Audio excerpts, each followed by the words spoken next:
So hello everyone, welcome to my channel. So दोस्तों, channel पे नए हैं तो लाइक और सब्सक्राइब करिए। चलिए आ जाते हैं नेक्स्ट रिव्यू पे, साइंस के रिव्यू पे।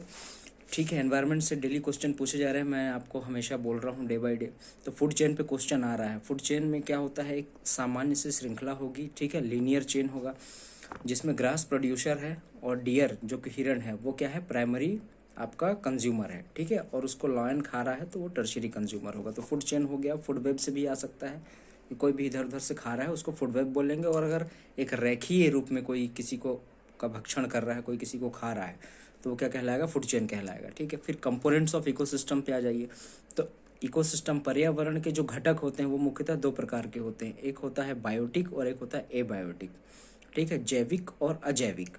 जैविक मतलब जिसमें जिसमें जान है, एक प्रकार से जिसका शेप और साइज जो है निरंतर परिवर्तन हो रहा है, ठीक है, तो वो क्या कहलाएगा, बायोटिक कंपोनेंट ऑफ एनवायरनमेंट, पर्यावरण के जैविक घटक, ठीक है, जिसका एग्जांपल है आपका प्लांट्स, एनिमल्स, बैक्टीरियाज एट्सेट्रा, ठीक है।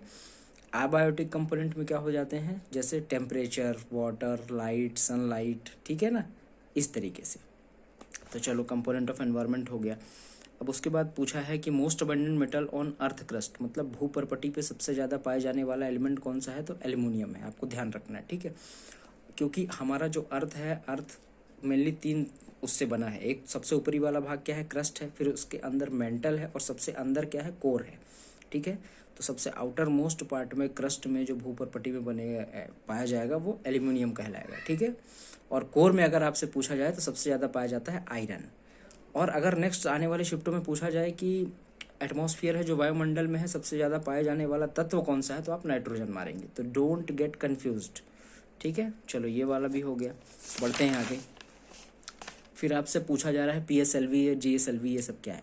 तो आप एक सीक्वेंस याद रखिए, क्रोनोलॉजिकल ऑर्डर में याद रखिए कि सबसे पहले क्या है। तो 1980s के टाइम पे सिंपल सा अपना SLV लॉन्च हुआ, सैटेलाइट लॉन्च व्हीकल, ठीक है, जिसमें मेनली 4 टाइप के, माने 4 उसमें वो थे, रॉकेट में 4 बैंड, ठीक है, और सारे सॉलिड फ्यूल थे, ठीक है ना, 4 चैम्बर आप कह लो। तो उसमें क्या थे, सारे सॉलिड फ्यूल यूज़ किए जा रहे थे, ठीक है। फिर उसके बाद आया ASLV, augmented satellite launch vehicle, लगभग 87 के आसपास, ठीक है। तो उसमें 5 अपने चैम्बर्स हुए थे, 5 चैम्बर्स, ठीक है ना, उसमें 5 टाइप, मतलब सारे के सारे सॉलिड फ्यूल्स, ठीक। तो ये ध्यान रखना है आपको। उसके बाद फिर अपना क्या है, ASLV हो गया, SLV हो गया, ASLV हो गया। फिर आपका पोलर सैटेलाइट लॉन्च व्हीकल, ठीक है ना, PSLV, ये लगभग 94-95 के आसपास आया। इसमें 4 इसके भी कंपोनेंट्स हैं, 4 कंपोनेंट, जिसमें पहला सबसे नीचे वाला होगा सॉलिड फ्यूल के लिए, फिर उसके बाद लिक्विड फ्यूल, फिर सॉलिड फ्यूल, फिर लिक्विड फ्यूल।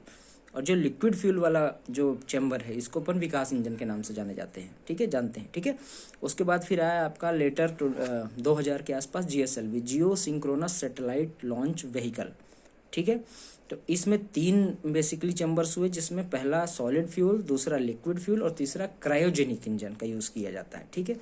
क्रायोजेनिक इंजन का मतलब है कि बहुत लोवेस्ट टेम्परेचर में ऑक्सीजन और हाइड्रोजन को कैरी करके ले जाने के लिए, ठीक है।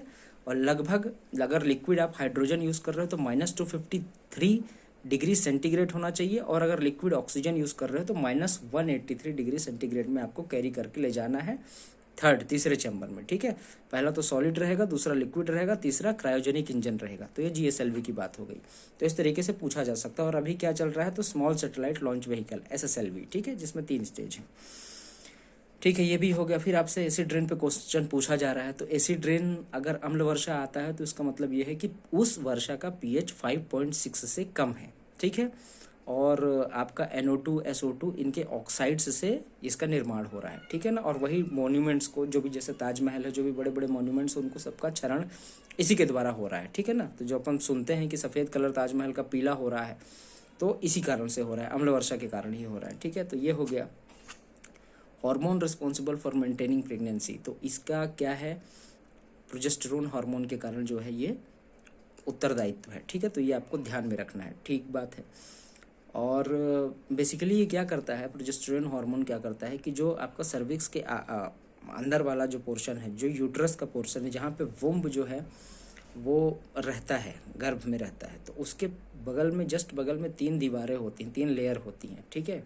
एंडोमेट्रियम, मायोमेट्रियम और पेरीमेट्रियम, तो ये इनका निर्माण करता है। ठीक है, तो चलो मिलते हैं नेक्स्ट वीडियो में नेक्स्ट रिव्यू के साथ, और मेरे पास कुछ क्वेश्चन आ रहे हैं तो उस हिसाब से मैं नेक्स्ट वीडियो में मिलता हूँ। ठीक है, टिल देन जय हिंद जय भारत।